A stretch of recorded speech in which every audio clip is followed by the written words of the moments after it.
Alright, hello guys. I just want to share something that just kind of hit me. I guess you can say I had an epiphany. Um, okay, just an introduction to lead off of why, I'm even going onto this topic. I'm a psychology major. I have an immense passion for studying psychology and I'm in the beginner's process of it, but I feel like I can, you know, persevere through the field. I know it's a very difficult field, but first I just want to touch on this topic with. I'm pretty sure people can relate of dealing with individuals who are manipulative or manipulated you. Um, I'm not a manipulator. I don't know. I was in an experience I've experienced with somebody that I fell for that completely manipulated me. And I thought, as somebody that has so much credibility to become a psychologist, I never thought that I could be manipulated by so much depth of manipulation from someone. I never thought it could happen to me being as wise as I am where I'm at. But it happened to me. But I was just I was what's the word I'm trying to think of? I was just assembling all the events that transpired with this individual that manipulated me, and I was just thinking about everything that they were doing and the steps. And what I found out, I could be wrong. I'm not trying to base the theory or whatever. I'm not trying to make a hypothesis or nothing, but this is just based off of that experience and situation. I think that there's steps, these steps with manipulation. The mind of a manipulator. What a manipulator. How a manipulator thinks is like this. There's just a random order. I don't know that there's not necessarily a steps. This isn't in the books or anything. I just came up with this conclusion. But a manipulator, key factor is to paint an abstract portrait that is vivid. Paint a vivid abstract portrait to convey to someone enough to draw them in. Once they have drawn the person in, then they can after they take that steps, they can bring after they take that step and they've drawn you in by the painting of a portrait that a portrait that they painted in your mind that drew you to them. After they have done that, the next step that what they would do is add some essentials to really elaborate the illusion of the manipulation that they've created upon you. So, for example, say if you are a painter and you go and paint a portrait of a river, you don't want it to just be a river. That's so tedious. What you would do is add on the essentials, like, you know, to bring out full, you know, vividness to the portrait. So you would add on, all the necessities for a background to really bring out the portrait. So you say you'd add on trees and a portrait. You paint fish jumping out from the water, or trees and other abstract things that'll draw you to the portrait. That is another step of what a manipulator. So basically, what I'm saying is a manipulator will create their illusion of a painting that they've painted. A portrait. Sorry, a portrait that they've painted in your mind of who they are, and after that, they add on to, you know, the manipulation of the lie, the illusion that they created to make it more enticing, so it can really draw you in. Um, Next, after that, after they have done that, um, they use their previous illusions that they've created to throw you off track. So it's like you feel that in your mind their character is just highly just amazing, just out of this world amazing.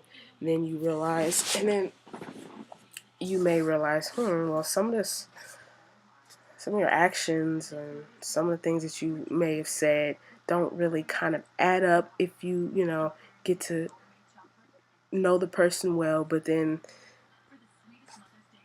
a manipulator has their ways of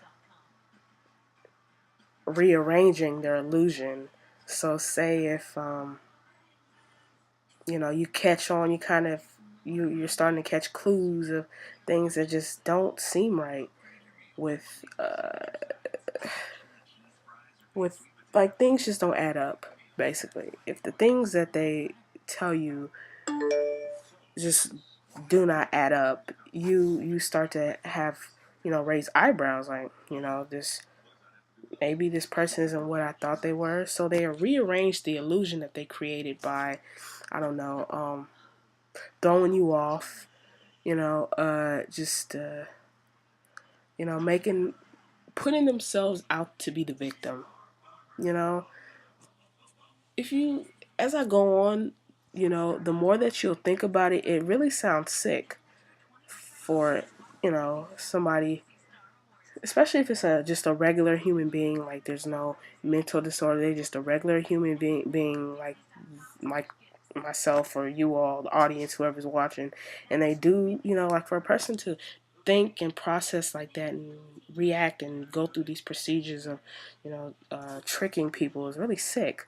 But anyways, yeah, they'll rearrange the illusion that they created by throwing you off task and creating this victim role, to make you feel guilty, have a guilty conscience. So afterwards, you start to feel guilty, like maybe you just have your insecurities, and you can't really find it in yourself to trust. So you're thinking maybe I'm in the wrong, because maybe that manipulator had played the whole I'm the victim role so well that you start to think maybe I'm overreacting, basically, pretty much. Um, well, you're not overreacting. You're actually just really being fooled by a manipulator. After they created the victim role, um, they continue on with the illusion that they created, and they, gather it up, and it becomes so, you see it in such a profound way, like you're convinced that there's something. So they created this character of this illusion that is so enticing, that just so just, I don't know, whatever, however you felt about somebody that manipulated you, whatever feelings that you started to bottle up after you got to know them, those feelings, whatever, you start to get these feelings, and then and it's like once you've gotten those feelings, that's when you've gotten stuck into the mouse trap. After the manipulator has gotten you, after the manipulator has got you in the mousetrap, the manipulator pushes you through a maze.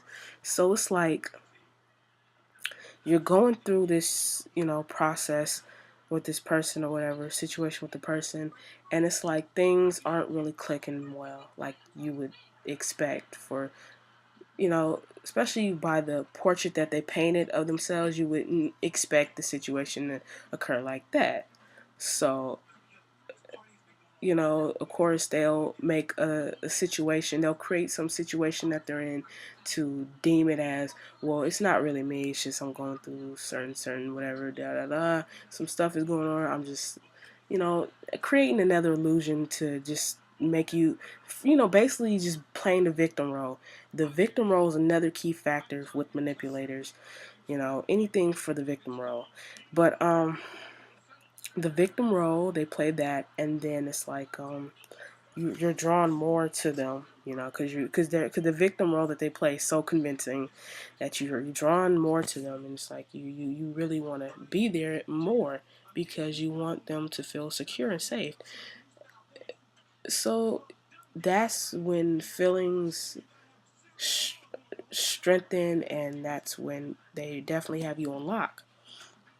After manipulators do all that, and you're already in the maze, what happens is you start to really lose sight of yourself. And after a while, you really things may signs may really start to emerge, and um, these signs emerge, and you're just kind of getting tired of it. It's like you have questions like, okay, you're not who I thought you were. What is going on? But you you don't know, like they've planted these little sections in your mind of confusion, which is well, sections in your mind which results in some in confusion, to where it's like you're thinking, well, maybe I'm just overreacting. Insecurities are bottled up, and maybe I'm just overreacting, maybe I'm just overthinking this, maybe I'm jumping to conclusions, I need to do this and that. That's another way of form that they've created for you to throw you off the radar, so you won't so you can't catch on to their bullshit, basically. But anyways, after a while, it's it reaches to a point where you just really had enough, but you're still in that maze, and you're still just a helpless victim. It's like it's like helplessness, learned helplessness. I actually learned that in psychology. It's when you're after so many like repeated failed situations you've been in your life, you just don't know how to break away from learned helplessness. It's another vocabulary for anybody that studies psychology. Thanks. You're welcome. Anyways, but yeah, you're just like helpless in the maze, and you just gotten so to the point where you're just so tired. When you take the procedures to try to break away that maze, you want to get out of that maze. You keep going through different door mazes, and then you find a door and you think, oh my god, I've escaped, I'm out of this, and it's like, oh, wrong door. you know you After that happens so many times, so many times, you get confused, and you're trying to figure out, okay, how can I get myself out of this maze? They have you trapped into that manipulation so far beyond that it, it's a created form that completely can throw off somebody's thought process. So they won't think fast because you've created so many illusions. They're like, it's like what is that? Like, the pinball machine is going so fast, like it's going like so fast, and so many motions. You don't know what to do. You're so confused. You don't know how to get out of that. Basically, that is what I concluded of how a manipulator works and thinks. Part solely based off the situation that I was in, and from the experience of people that used me in the past. But yeah, but that's I'm pretty sure there's some people out there who, if you've been manipulated, this all sounds familiar to you. Like, you've been in a situation where this is exactly how a person that manipulated was operating, just like this. They painted this portrait of themselves that was so vivid and abstract to you, and it drew you to them, and then certain things of what they were saying, what they painted about themselves, weren't adding up as you know get to know them or start falling for them, and then you start to question, and when as you keep on gradually questioning, they start playing the victim role to throw you off, so you can buy into the stuff that they convey to you. And after a while, it's like you've become a slave to their manipulation. So it's like you're under their control. You don't know how to break away. You don't know how to escape until something is in you to realize to get your thought process intact, back to normal, to learn how to find that escape door and escape away from that. Because it's manipulation is a mental process. It's all in mental. It's it's not natural. It's something that a person can form. Somebody can form ways to be clever. Just like people can, have a formal way of doing things. People that can have a formal way of how they think, and learn how to be clever with it, and can use it to the best of their abilities, and start getting more clever and clever. Because once you learn something, once you learn a skill or a hobby or whatever, I mean, once you're introduced to it, a skill or a hobby, whatever, you learn how to progress in that skill and hobby.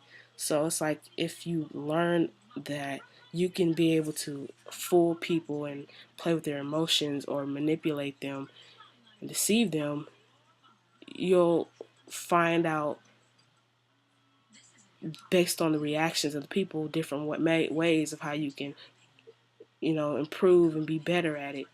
It's really sick. It sounds sick. I don't even really like as I'm even discussing this. It just like as I'm discussing, I'm thinking about it, and it's like, what person, oh, sorry, what person would actually just get a kick out of, get thrills and thrive off of, you know, playing with people's heads like that, It's really sick.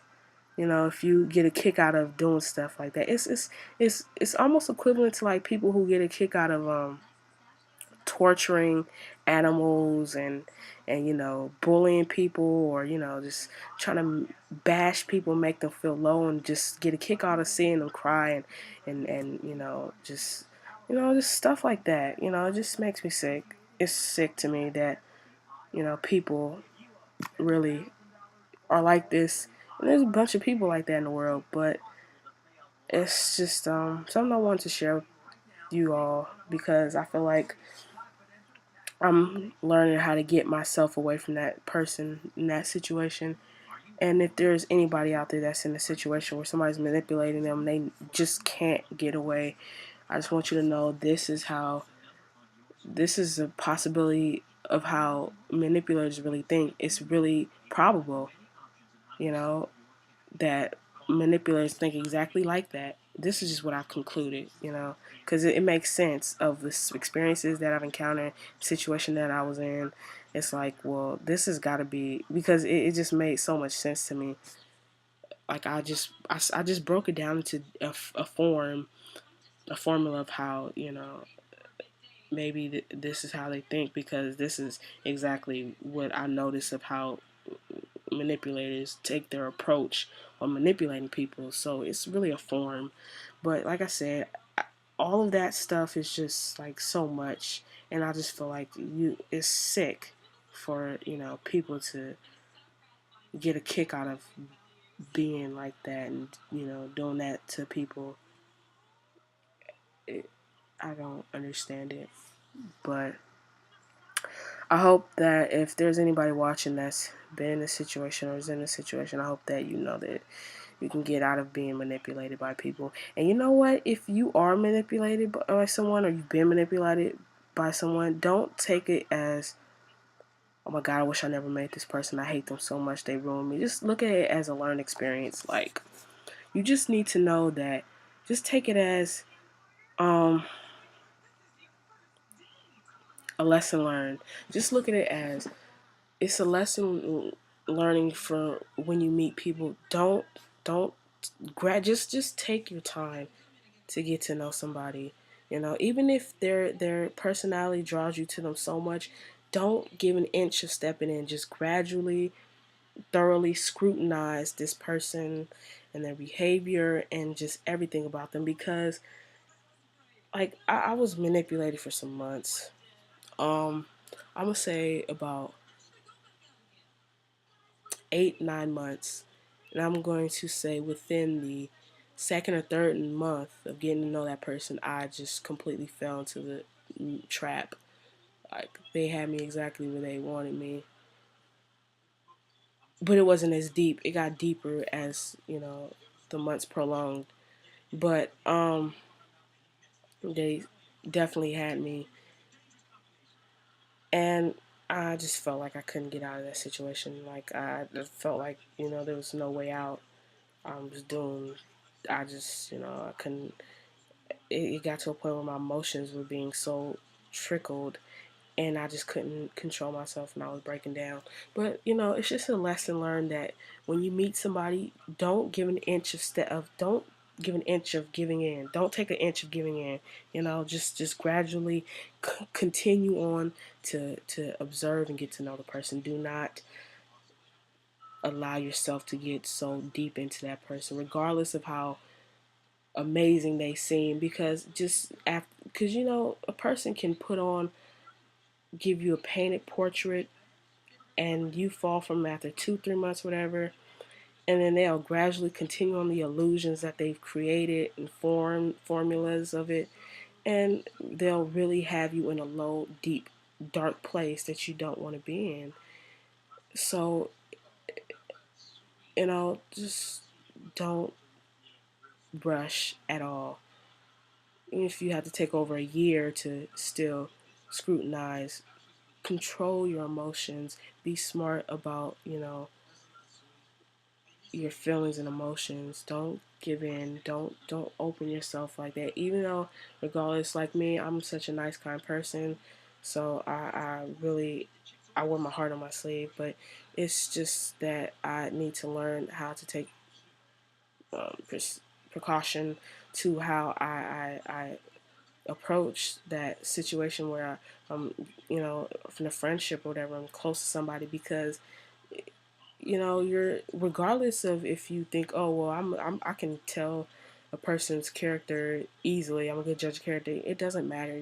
You're still prone to being in those situations, because people have their ways, their elaborate ways of fooling people. So just don't ever think that it can't happen to you. Don't just brush it off like, oh, it'll never happen to me. That's what I thought.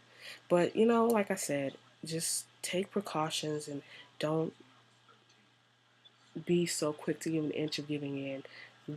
Very thoroughly scrutinize that person and control yourself and your emotions better. Even if you feel like, oh, you just fell so deep, just try to hold on and just really. And if you're seeing some red flags, if you are if red flags and signs are popping up about this person, and the things that they tell you, or how they they interpret themselves to be, don't, trust me, run away, curve, go to the left, two-step away, because I promise you, red flags and intuitions are usually, I want to say, 89% chance of truth.